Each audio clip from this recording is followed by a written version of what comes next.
अस्सलाम वालेकुम। मैं ਤੁਹਾਡਾ ਵੀਰ ਜ਼ੁਲਫਕਾਰ ਜੱਟ ਤੇ ਤੁਸੀਂ ਦੇਖ ਰਹੇ ਹੋ ਗੱਲ ਵੇਲੇ। ਤੇ ਅੱਜ ਦੀ ਗੱਲ ਵੇਲੇ ਦੀ ਵਿੱਚ ਮੈਂ ਗੱਲ ਕਰਾਂਗਾ ਪੋਲਟਰੀ ਦੇ ਮੌਜੂਦਾ ਬੁਹਰਾਨ ਦੇ ਹਵਾਲੇ ਨਾਲ ਕਿ ਇਸ ਟਾਈਮ ਮਾਰਕੀਟ ਦੇ ਬੜੇ ਹੀ ਮੰਦੇ ਹਾਲਾਤ ਨੇ। ਚੂਚਾ ਜਿਹੜਾ ਹੈ ਉਹ 5 ਰੁਪਈਆਂ ਦਾ ਹੋ ਗਿਆ। ਅੱਛਾ, ਯਾਨੀ ਇਹਦੇ ਵਿੱਚ ਸਮਝ ਲਵੋ ਕਿ 100% ਨੁਕਸਾਨ ਹੀ ਹੋ ਰਿਹਾ ਇਸ ਟਾਈਮ ਨਾ। ਜਿਹੜਾ ਹੈਚਰੀ ਵਾਲਾ ਬੰਦਾ ਉਹਦਾ ਬਹੁਤ ਜ਼ਿਆਦਾ ਨੁਕਸਾਨ ਹੋ ਰਿਹਾ। अच्छा चलो, ये तो नुकसान नफा ये तो कारोबार का हिस्सा है, लेकिन मैं चूँकि ये कुछ गल करना चाहवागा। कुछ दिन पहला PPA के चेयरमैन की स्टेटमेंट आई तो मैनू बड़ी हैरानगी हुई कि इन्ने बड़े अहुदियां के उत्ते मतलब साडा विजडम जिहड़ा है वो इन्ना आ गया। पैसा बड़ा कमाते हैं लोग, बड़ी बड़ी कंपनियां बन जाती ने, खरबपति हो जाते हैं। लेकिन गल करन लग्या समझ नहीं आती कि यार उस टाइम इन्हां दी अप्रोच कित्थे जाती है।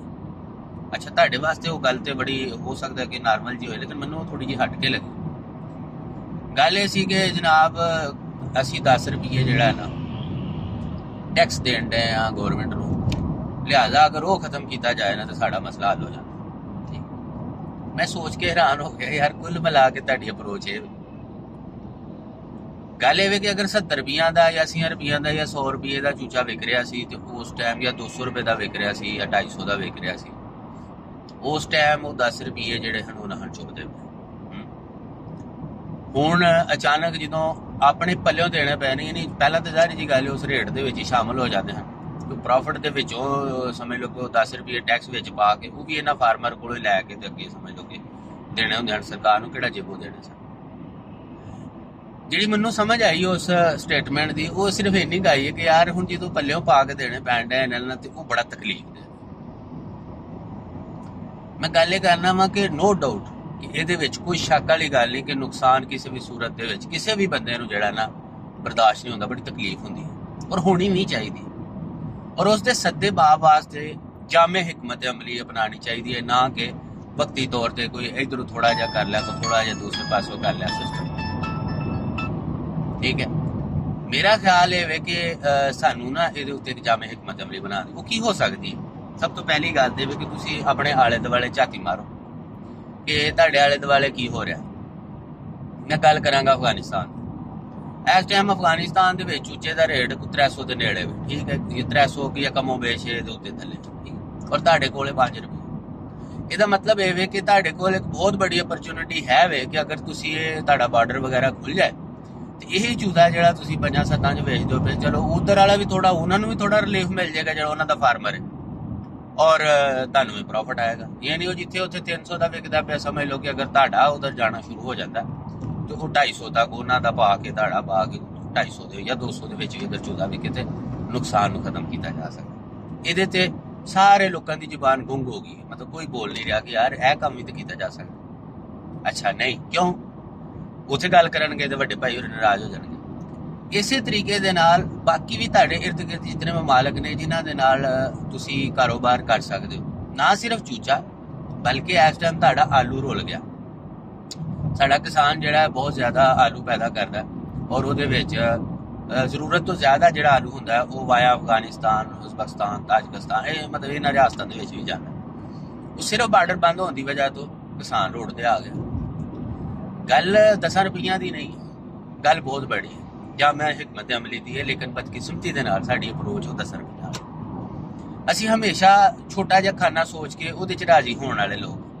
ਠੀਕ ਹੈ, ਉਹ ਮੈਨੂੰ ਇੱਕ ਫਿਲਮ ਦਾ ਉਹ ਡਾਇਲਾਗ ਯਾਦ ਆ ਗਿਆ ਕਿ ਉਹ ਜਨਾਬ ਆ ਕੇ ਉਹਨੂੰ ਕਹਿੰਦੇ ਨੇ ਰਜੇਸ਼ ਖੰਨੇ ਨੂੰ ਨਾ ਜੀ ਅਸੀਂ ਨਾਨ ਬਾਈਆਂ ਦਾ ਇhtਜਾਜ ਹੁੰਦਾ ਕਿ ਜੇ ਅਸੀਂ ਰੇਟ ਵਧਾਣਾ। ਉਹਨੇ ਕਿਹਾ ਕਿੰਨਾ? ਉਹਨੇ ਕਿਹਾ ਜੀ 98। ਉਹਨੇ ਕਿਹਾ ਤੁਸੀਂ ਰੁਪਈਆ ਵਧਾ ਦਿਓ। उन्हें कहा असं 98 ਵਧਵਾਉਣਾ है, हाँ इन्हें रुपया ਵਧਵਾ तो मौज हो गई। अच्छा, वो रुपया ਵਧਵਾ ਦਿੰਦੇ ਨੇ, उस तो बाद जनाब वो एहतजाज होंदा है, बाहर रौला रप्पा पैंदा है, लोग आ जाते हैं उसे भाईए कोल चुके बजाते खुद तो सरकार होंदी और जी तुहाडा रेट वध गया तो असीं की करिए, गरीब लोग आ मर जांगे। उन्हें कहा कोई गल नहीं, असीं दा हल कढ लैने। वो उन्होंने सादे ने वो नान भाईयां नूं, उन्होंने कहंदे ने तुसीं इंज करो 98 घट कर दो। ठीक है, 98 घट कर देंदे ने ते वो ਜਿਹੜੀ ਆਵਾਮ ਹੁੰਦੀ ਉਹ ਵੀ ਖੁਸ਼ ਤੇ ਜਿਨ੍ਹਾਂ ਵਧਾਣਾ ਹੁੰਦਾ ਉਹ ਵੀ ਖੁਸ਼। ਸੋ ਇਸ ਤਰੀਕੇ ਦੇ ਨਾਲ ਜਦੋਂ ਤੁਸੀਂ ਮੈਨੂਪਲੇਟ ਕਰਕੇ ਸਿਚੁਏਸ਼ਨ ਨੂੰ ਤੁਸੀਂ ਇਹ ਸਮਝੋ ਕਿ ਜਨਾਬ ਤੁਸੀਂ ਮਸਲੇ ਦਾ ਹੱਲ ਕੱਢ ਰਹੇ ਹੋ, ਮਸਲੇ ਦਾ ਹੱਲ ਹੈ ਨਹੀਂ।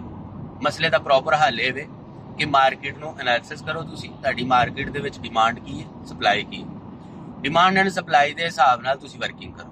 ਉਸ ਤੋਂ ਬਾਅਦ ਦੇ ਵਿੱਚ ਅਗਰ ਤੁਸੀਂ ਸਮਝਦੇ ਹੋ ਕਿ ਤੁਹਾਨੂੰ ਕੁਝ ਜ਼ਿਆਦਾ ਕਰਨਾ ਹੈ, ਅਸੀਂ ਆਪਣੇ ਬਿਜ਼ਨਸ ਨੂੰ ਐਕਸਪੈਂਡ ਕਰਨਾ ਚਾਹੁੰਦੇ ਹਾਂ, ਤੇ ਬਿਜ਼ਨਸ ਐਕਸਪੈਂਡ ਕਰਨ ਦਾ ਮਤਲਬ ਇਹ ਨਹੀਂ ਹੈ ਕਿ ਤੁਸੀਂ ਉਸੇ ਖੂਹ ਦੇ ਵਿੱਚ ਜਿਹੜਾ ਨਾ ਬਹੁਤੇ ਚੱਕਰ ਮਾਰ ਲਓ। ਬਿਜ਼ਨਸ ਐਕਸਪੈਂਡ ਕਰਨ ਦਾ ਮਕਸਦ ਇਹ ਹੈ ਕਿ ਤੁਸੀਂ ਆਪਣੇ ਬਿਜ਼ਨਸ ਨੂੰ ਬਾਉਂਡਰੀਜ਼ ਤੋਂ ਬਾਹਰ ਲੈ ਕੇ ਜਾਓ। ਤੁਸੀਂ ਗਲਫ ਦੇ ਅੰਦਰ ਵਰਕਿੰਗ ਕਰੋ, ਮਿਡਲ ਈਸਟ ਦੇ ਅੰਦਰ ਤੁਸੀਂ ਵਰਕਿੰਗ ਕਰੋ, UAE, ਸਾਊਦੀ ਅਰੇਬੀਆ, ਓਮਾਨ, ਆਪਣਾ ਬਹਿਰੀਨ, ਕੁਵੈਤ, ਇਹਨਾਂ ਮੁਲਕਾਂ ਨਾਲ ਤੁਸੀਂ ਆਪਣੇ ਮਾਮਲਾਤ ਕਰੋ ਔਰ ਹਲਾਲ ਮੀਟ ਜਿਹੜਾ ਤੁਸੀਂ ਉਧਰ ਐਕਸਪੋਰਟ ਕਰੋ। ਇਸੇ ਤਰੀਕੇ ਦੇ ਨਾਲ ਅੰਡਾ ਹੈ ਉਹ ਤੁਸੀਂ ਐਕਸਪੋਰਟ ਕਰੋ। ਫਿਰ ਤੀਸਰੀ ਬਾਤ ਇਹ ਵੀ ਕਿ ਅਗਰ ਬਹਿਸ ਦੇ ਤੌਰ ਤੇ ਤੁਹਾਨੂੰ ਲੱਗਦਾ ਕਿ ਤੁਹਾਡਾ ਬਰੀਡਰ ਬਹੁਤ ਜ਼ਿਆਦਾ ਹੈ ਔਰ ਉਹਦੇ ਵਿੱਚ ਇਹ ਵੇ ਕਿ ਤੁਸੀਂ ਪ੍ਰੋਪਰ ਜਿਹੜਾ ਨਾ ਉਹ ਨਹੀਂ ਉਤਰਾ ਕਰ ਪਾ ਰਹੇ, ਤੁਸੀਂ ਜਨਾਬ ਬਰੀਡਰ ਦਾ ਅੰਡਾ ਐਕਸਪੋਰਟ ਕਰੋ ਔਰ ਬਾਹਰ ਜਾ ਕੇ ਹੈਚਰੀਆਂ ਹਾਇਰ ਕਰੋ ਔਰ ਅਗਰ ਕਰ ਸਕਦੇ ਹੋ ਤੇ ਆਪਣਾ ਉੱਥੇ ਜਾ ਕੇ ਚੂਚਾ ਵੇਚੋ। ਲਿਹਾਜ਼ਾ ਇਹ ਜਿਹੜਾ ਵਕਤੀ ਤੌਰ ਤੇ ਕਦੇ ਚੜ ਗਏ ਕਦੇ ਉਤਰ ਗਏ, ਇਹਦਾ ਮੁਸ਼ਕਿਲ ਹੱਲ ਕਰੋ ਔਰ ਸਾਇੰਸੀ ਬੁਨਿਆਦਾਂ ਤੇ ਕਰੋ, ਨਾ ਕਿ ਸਿਰਫ ਇਹ ਕਿ ਜਦੋਂ ਫਾਹ ਲੱਗੇ ਤਾਂ ਉਦੋਂ ਕਿਹਾ ਅੱਛਾ ਸਾਡੇ 10 ਰੁਪਏ ਘਟਾ ਦਿਓ ਨਾ, ਬਾਕੀ ਸਾਰਾ ਕੁਝ ਹੀ ਠੀਕ, ਸਾਰਾ ਕੁਝ ਠੀਕ ਨਹੀਂ। ਤੇ ਅੱਜ ਦੀ ਗੱਲ ਵੇਲੇ ਦੇ ਵਿੱਚ ਇਹ ਕੁਛ ਹੀ ਉਮੀਦ ਹੈ ਕਿ ਪੋਲਟਰੀ ਵਾਲੇ ਭਾਈਏ ਵੀ ਜਿਹੜੇ ਨੇ ਉਹ ਵੀ ਕੋਈ ਥੋੜਾ ਜਿਹਾ ਨਾ ਵੱਡੇ ਦਿਮਾਗ ਨਾਲ ਸੋਚਣਗੇ ਔਰ ਜਿਨ੍ਹਾਂ ਲੋਕਾਂ ਨਾਲ ਗੱਲ ਜੈਨੂਅਨਲੀ ਕਰਨੀ ਚਾਹੀਦੀ ਹੈ ਉਹਨਾਂ ਨਾਲ ਬਹਿ ਕੇ ਗੱਲ ਕਰਨਗੇ, ਨਾ ਕਿ ਪ੍ਰੈਸ ਕਾਨਫਰੰਸਾਂ ਤੇ ਇੱਧਰ ਉੱਧਰ ਬਿਆਨਬਾਜ਼ੀ, ਉਹਦੇ ਨਾਲ ਕੁਝ ਵੀ ਨਹੀਂ ਹੋਣਾ। ਜਿਹੜੇ ਲੋਕ ਫੈਸਲਾ ਸਾਜ਼ ਨੇ ਉਹਨਾਂ ਨਾਲ ਬੈਠੋ, ਜਿਹੜੇ ਵੀ ਨੇ, ਠੀਕ ਹੈ, ਉਹਨਾਂ ਨਾਲ ਬੈਠੋ ਔਰ ਉਹਨਾਂ ਨੂੰ ਆਪਣਾ ਮੁੱਦਾ ਬਿਆਨ ਕਰੋ ਔਰ ਉਸ ਤੋਂ ਬਾਅਦ ਦੇ ਵਿੱਚ ਆਪਣੀ ਵਾਜ਼ਿਹ ਹਕਮਤ ਅਮਲੀ ਬਣਾਓ, ਨਾ ਕਿ ਇਹ 10 ਰੁਪਏ ਟੈਕਸ ਬਚਾ ਕੇ ਤੁਸੀਂ ਕੋਈ ਜਿਹੜਾ ਨਾ ਉਹਦੇ ਨਾਲ ਕੋਈ ਤੁਸੀਂ ਭੁੱਖੇ ਨਹੀਂ ਹੋ ਚਲੇ ਜਾਂ ਗਰੀਬ ਨਹੀਂ ਹੋ ਚਲੇ 10 ਰੁਪਈਆਂ ਨਾਲ, ਇਹਨੂੰ ਰਹਿਣ ਦਿਓ। ਬਾਕੀ ਚੀਜ਼ਾਂ ਵਾਲੇ ਪਾਸੇ ਧਿਆਨ ਕਰੋ ਤੇ 10 ਰੁਪਏ ਵੈਲਿਊ ਐਡੀਸ਼ਨ ਕਰ ਲਓ, ਹੋਰ ਪਾਸੋਂ ਬਚਾ ਲਓ, ਠੀਕ ਹੈ। ਅੱਗੇ ਬੜਾ ਮੁਲਕ ਅਮੀਰ ਹੈ ਕਿ ਟੈਕਸ ਲੈ ਕੇ ਜਿਹੜਾ ਨੇ ਬੜਾ ਮੁਲਕ ਅਮੀਰ ਹੋ ਗਿਆ ਤੇ ਮਾਸ਼ਾਅੱਲਾ ਤਰੱਕੀ ਯਾਫਤਾ ਮੁਲਕਾਂ ਦੇ ਵਿੱਚ ਅਸੀਂ ਸ਼ਾਮਲ ਹਾਂ। ਯਾਨੀ ਹਰ ਬੰਦਾ ਟੈਕਸ ਬਚਾਉਣ ਦੇ ਚੱਕਰਾਂ ਦੇ ਵਿੱਚ, ਕੁਝ ਤੇ ਟੈਕਸ ਚੋਰੀ ਕਰਦੇ ਨੇ ਲੇਕਿਨ ਬਦਕਿਸਮਤੀ ਦੇ ਨਾਲ ਵੱਡੇ ਲੋਕਾਂ ਦੀ ਚੋਰੀ ਜਿਹੜੀ ਉਹਨੂੰ ਚੋਰੀ ਨਹੀਂ ਕਿਹਾ ਜਾਂਦਾ, ਉਹਦਾ ਵੀ ਕੋਈ ਮਹਜ਼ਬ ਨਾ ਹੁੰਦਾ। ਮਾੜਾ ਬੰਦਾ ਤੇ ਭਾਵੇਂ ਕਿਸੇ ਦੀ ਸਬਜ਼ੀ ਚੁੱਕ ਲੇ ਤੇ ਉਹ ਵੀ ਚੋਰੀ ਹੁੰਦਾ। ਪਰ ਅੱਜ ਦੀ ਗੱਲ ਵੇਲੇ ਦੇ ਵਿੱਚ ਇਹ ਕਿ ਅਗਰ ਤੁਸੀਂ ਚਾਹੁੰਦੇ ਹੋ ਕਿ ਤੁਹਾਡੀ ਪੋਲਟਰੀ ਫਲੇ ਫੁੱਲੇ ਜਾਂ ਕੋਈ ਵੀ ਇੰਡਸਟਰੀ ਫਲੇ ਫੁੱਲੇ ਤੇ ਉਹਨੂੰ ਸਕੇਲ ਕਰੋ ਔਰ ਪਲੱਸ ਇਹ ਵੇ ਕਿ ਉਹਦੀ ਕਾਸਟ ਆਫ ਡੂਇੰਗ ਬਿਜ਼ਨਸ ਜਿਹੜੀ ਹੈ ਉਹਨੂੰ ਘੱਟ ਕਰਨ ਵਾਸਤੇ ਜਿਹੜੇ ਪ੍ਰੋਪਰ ਫੋਰਮ ਨੇ ਉਹਨਾਂ ਨਾਲ ਗੱਲ ਕਰੋ। ਟੈਕਸਾਂ ਵਾਲੇ ਪਾਸੇ ਨਹੀਂ, ਬਾਕੀ ਚੀਜ਼ਾਂ ਦੇ ਵਿੱਚ ਤੁਸੀਂ ਕਰ ਸਕਦੇ ਹੋ। ਜਿਵੇਂ ਕਿ ਐਨਰਜੀ ਵਾਲਾ ਤੁਹਾਡਾ ਖਾਤਾ, ਤੁਹਾਡਾ ਸਭ ਤੋਂ ਜ਼ਿਆਦਾ ਕਾਸਟ ਐਨਰਜੀ ਦੀ ਆਉਂਦੀ, ਕਿਸੇ ਵੀ ਸਿਸਟਮ ਦੇ ਵਿੱਚ ਤੁਸੀਂ ਚਲੇ ਜਾਓ, ਇਹਦੇ ਉੱਤੇ ਡਿਬੇਟ ਕਰੋ ਔਰ ਜਿਹੜੇ ਮਾਫੀਆਜ਼ ਇਸ ਐਨਰਜੀ ਨੂੰ ਕੈਪਚਰ ਕਰਕੇ ਬੈਠੇ ਨੇ ਹਕੂਮਤ ਨੂੰ ਮਜਬੂਰ ਕਰੋ ਕਿ ਉਹਨਾਂ ਨਾਲ ਰੀਨੈਗੋਸ਼ੀਏਟ ਕਰੇ ਔਰ ਆਪਣੇ ਜਿਹੜੇ ਉਹਨਾਂ ਨਾਲ ਕੀਤੇ ਮੁਆਹਦੇ ਨੇ ਉਹਨਾਂ ਨੂੰ ਰੀਨਿਊ ਕਰੇ।